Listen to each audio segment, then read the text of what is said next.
Ассалаумағалейкум, қазақ халқы. Мен Ескелді ауданынан келгенде белсенді болам.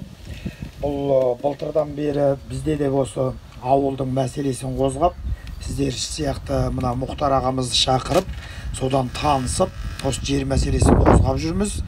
Сол мақсатта енді осы кісіні қолдау білдіруге және ауылдарыңыздың жаңағы мәселесін тыңдап, соған да ары қарай атсалысу мақсатымен келіп отырмын. Бұл тек қана сіздердің ауылдарыңыздағы мәселе емес, бұл бүкіл Қазақстанның көлеміндегі мәселе, бүкіл Қазақстанның ауылдарындағы мәселе. Ауылда адам тұруы керек, ауылда бала болуы керек, мектеп болуы керек, әкімшілігі болу керек. Ол үшін ауылда тұрғын болу керек. Ал ауылда тұрғын болу үшін ол ауылдың тұрғылықты адамдарының кірісі болу керек. Ал ол кіріс көзі неде? Мал ұстау керек, өзінің бір тіршілігін жасау керек. Ал қарапайым адамдардың мал ұстап тіршілік етуіне кедергі ол не? Жаңағы осы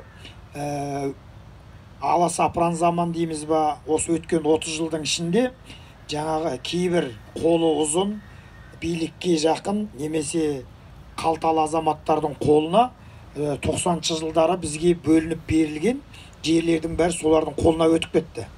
Сол өтіп кетіп, бүгін ауылда отырған адам не мал ұстай алмайды, не тіршілік жасай алмайтындай жағдайға келіп, қазіргі ауылдың халқының бәрінің көтеріліп, осы мәселені қозғалып жатқаны және осы мәселенің ушығып жатқаны содан.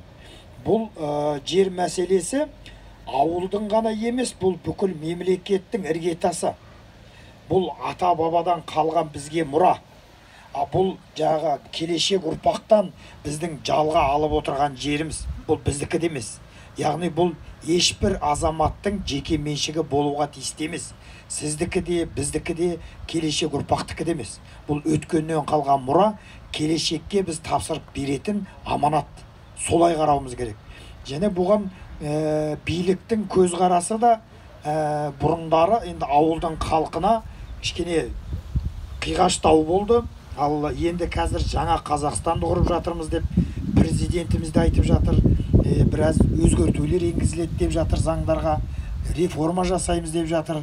Енді біздің Мұхтар ағамыздың енді көздегі мақсаты осы қарапайым ауылдағы қолында байлығы билікте танысы жоқ қарапайым халықтың мұң-мұқтажын билікке жеткізіп, осы жерді реформалап, қайтадан осы халыққа, ауылда халыққа қол жетімді қылып жасау мақсатында жүгіріп жүрген азамат болғандықтан, осы кісіні қолдап, осы кісінің жанында табылайық, және осы кісінің енді бастап отырған идеясы жаңа партиясын құруына, және билікте осы ауылдың қарапайым халқының үнін айтып, жоғын жоқтайтын қорғаушысы болуына көмектесейік деген ниетпен келіп отырмын.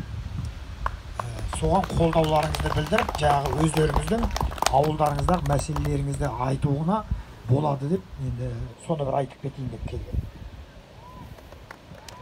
Ержан, сен мен туралы айтады деп ойламаппын. Мен сенің ауылдың ана проблемасын көтереді деп ойладым. Бірақ оған қарамастан рахмет саған. Алла разы болсын. Так, енді кім сөйлейді? Біз кезекті ұйымдастыруымыз керек. Мінекей. Ассалаумағалейкум.